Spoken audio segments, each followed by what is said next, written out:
nasiib ayaad leedahay in aan kula ciyaarin ciyaaraha Champions League haddii kale adigoo dhan baan ku kala jibin lahaa. Waan maqlay saaxiibkay Saalax waxaad ku samaysay kii kalena aad madaxa show kaga riday kadibna goolashii dhanba wada daayay. Ramos hadda waxa uu dignin culus ka helayaa ninka ugu xooga weyn ciyaartooy ee kubadda cagta ciyaara. ninka kanu ayaa ah ciyaartooyga loo aaminsan yahay inuu yahay kan ugu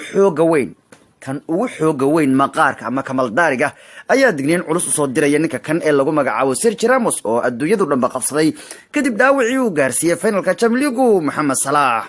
haddaba Sergio Ramos ayaa dhaawac garabka garoonka ugu saaray Mohamed Salah finalka Champions League sidoo kalena wuxuu jug madax ka gaarsiiyay goolhayaha Karius baaris ay sameeyeen dhaqaatiirtana waxaa iminkaba lagu sheegay in jugtii Ramos uu gaarsiiyay goolhayuhu ay sabab u ahayd goolashii sahalka ugu dhashay ciyaartii finalka ah. yaabba ka dhacayo gool la soo tuuray baa ka agfakatay mid kala ka hoos baxday waa wax la yaabay marka ninku waxa leeyahay shoogu ninka gaarsiiyay madax kaga dhuftay buuba goolashidnaba u deedeeyay.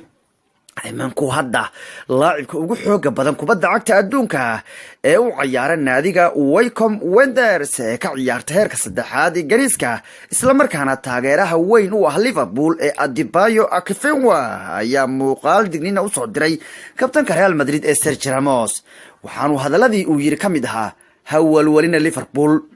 markasta idinka ayaan idinla jiraa oo idin taageeri doonaa waan ku wada jirnaa midaan mararka qaar waa inaad dhoola cadaysaa.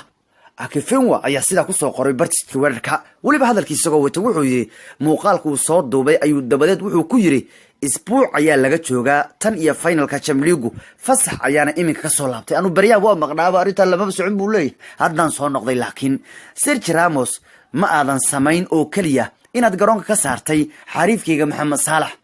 laakiin waxaan ba sidoo kale maqlayaaba in Karius aad ku riday shoog madaxa ah yaa wax la qaadan kara ma amal fiiri walaalkay ayuu leeyahay Ramosow marnaba kulama ciyaari doono anigu oo kama hor imaan doono waayo anu kama qayb galiyo ciyaaraha Champions League nasiib ayaad leedahay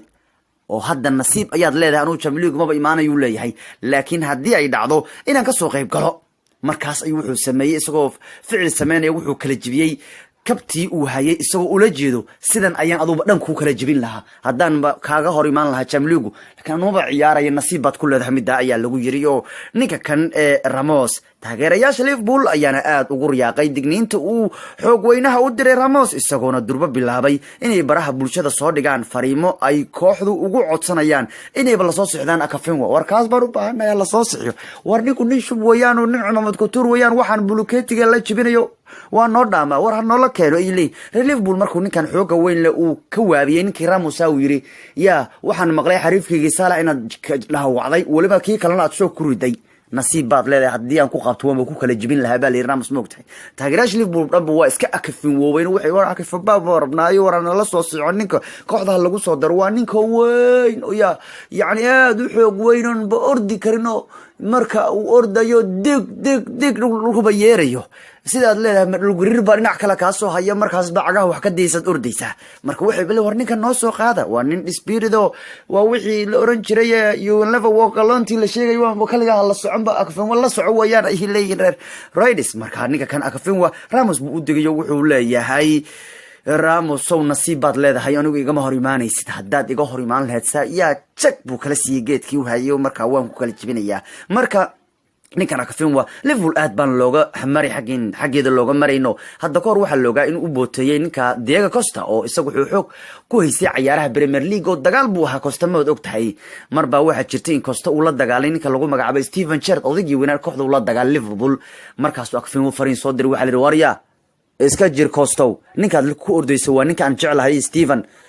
haddii aad joogi weysin tan ku imaadan ku kala jibinaa baa leeyahay hadda koor hadda Diego Costa loo soo diray digniinta tan yaa malaha waa laga nabadgalay Diego Costa hadda buuqii wixii buu waayay haddii Ramos laga nabadgali doono buuqiisa iyo dilkiisa kanu dil ma dhaafaya ilaahay amarkii adduun intuu joogo joog iyo jungle afkan reed kan ulaab kan waxan buu ku jiraa warkaas waraaw buu qabaaye marka jaalaha la siiyo isagu yaa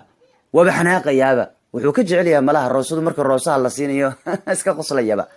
Akifenwa ayaa kula hadlaya Ramos oo isjir marka hey shub ku tasho haddaba Ramos oo shub ku tasho